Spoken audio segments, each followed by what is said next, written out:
Hi, I'm Kristi Simpson, author, designer, and instructor, and in this Learn, Make, Create episode, we're going to talk about stress-free stitching. Whether you're quilting, crocheting, knitting, cross-stitching, or any other type of needlecraft, these tips will apply to our mind and body.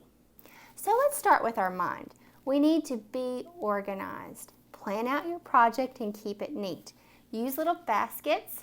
Keep all of your items together so that you're not always searching around for them, and have all of your materials ready before you begin. So plan your project, get your yarn or your thread or whatever you need, and have it on hand so you're not having to wait and go to the store. Say, like for me, I used to have to go to Hobby Lobby on Sunday, but you know it's not open, so I'd always have to wait. So just make sure you plan ahead and get your materials ready and organized. For your body, you may need to start with good lighting. In my living room, I sit on the couch next to my husband and crochet, and I have a lamp right beside me. But I also need a lamp across the room because the lamp beside me is good, but it doesn't knock out all of the shadows.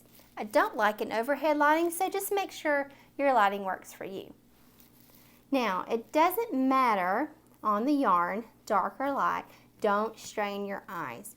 Now, if you're working with dark yarn or thread or whatever you're working with, sometimes it might help if you put down a white towel or a light colored towel underneath so that you're not just fixated on that. It gives it a good background. So that's one tip you might want to try. Now, be comfortable.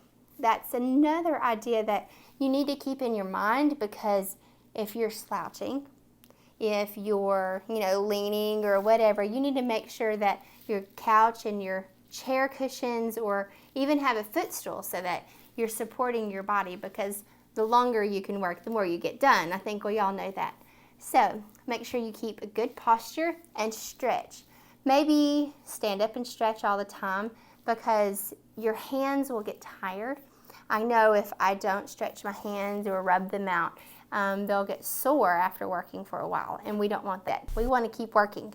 So get up and stretch. Go for a walk. My husband's notorious for saying, hey, it's time to go for a walk. So maybe you need to do that too.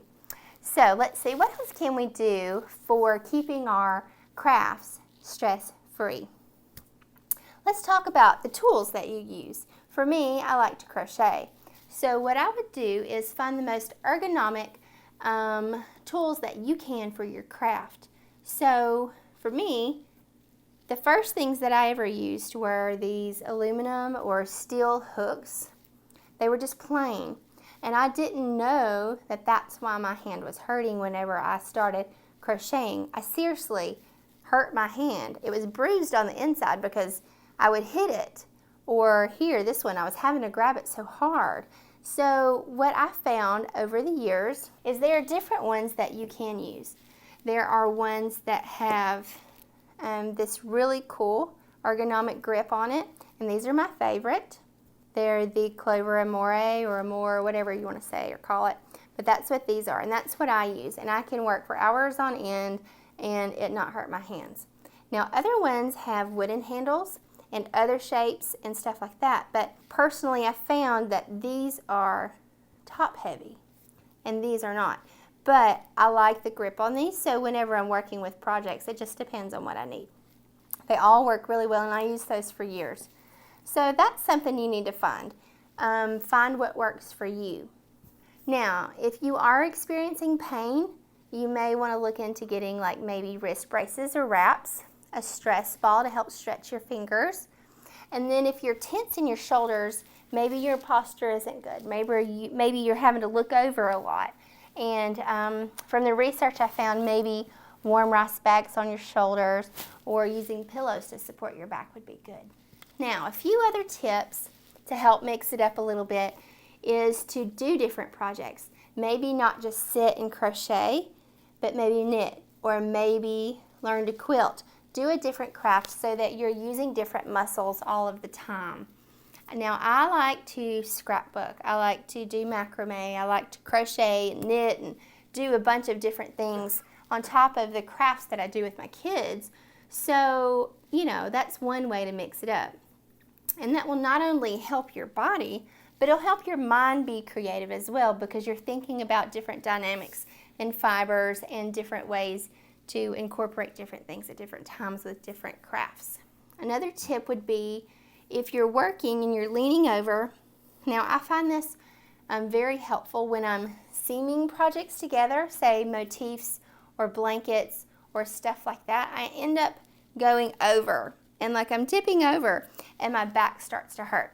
So I found that taking, let's pretend this is a pillow, and putting a pillow in my lap naturally raises my work.